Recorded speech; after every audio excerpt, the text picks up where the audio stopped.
Have you had any good therapy, like good experiences with therapists? When I got to LA, I did, yeah. I think it was because I was more receptive to it as well. Like I was aware of how shitty I was being to people, because it was like hospitalization after hospitalization after hospitalization, and to the point where they're like, well, why do you think you've had so many consecutive hospitalizations? And I'm like, why don't you tell me? Like, how would I know? I mean, with psychologists and psychiatrists, they can really, they have to be careful. I don't know if they know that, but they need to be really careful, because like with social workers, they're coming at it from a more compassionate angle, but from like, if it's a psychologist, they're coming at it from more of like a surgical angle, I think. And one of them, like the first one that I went with, she had a plan in place, because she was actually really nice, but I didn't find this out until,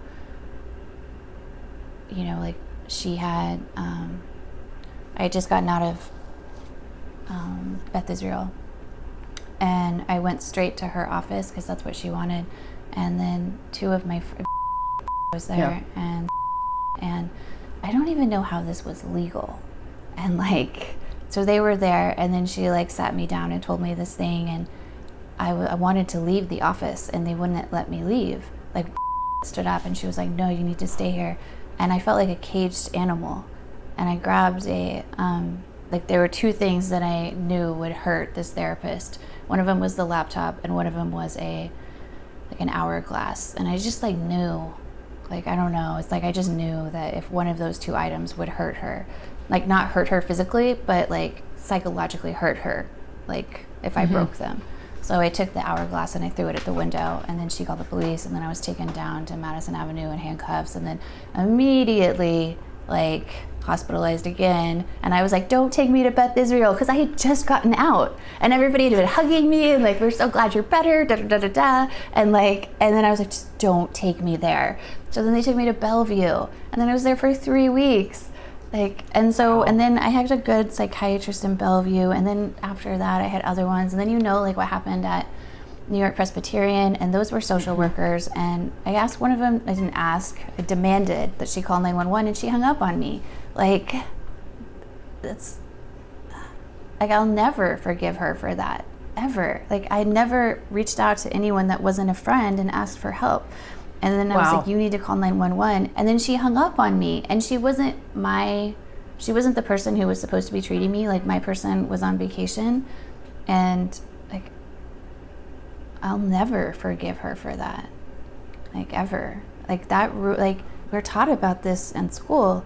If somebody needs help, like, if we fuck up, we can ruin their entire perspective of like a treatment team, like ruin it. And I never went to anybody after that until I got to LA. And then I was kind of like, I was still mad about it. And then that's when they put me in DBT. But like, even like that social worker, she's the best one I've had up until I got this one. But I mean, it was like one bad experience after another. And maybe it was my fault, but not with all of them. But like, maybe it was my fault for not going into it but in the beginning I was like, okay, this is it. This is gonna make me better. And then I'm like in handcuffs on Madison Avenue. And then I think my entire just perspective of it all just went downhill significantly after that. And then the thing happened with 911. I don't know if she got in trouble. I hope she got in trouble. Like, that's so unethical. And she single-handedly fucked up my entire, like, I didn't seek help at all after that. And I think you actually, because I'm pretty sure I overdosed after that, and I didn't ask anybody for help. Like, knew about it, you knew about it, like, but I wouldn't, like, I didn't call 911. Like, I wouldn't let anybody I really call wanted 911. you to.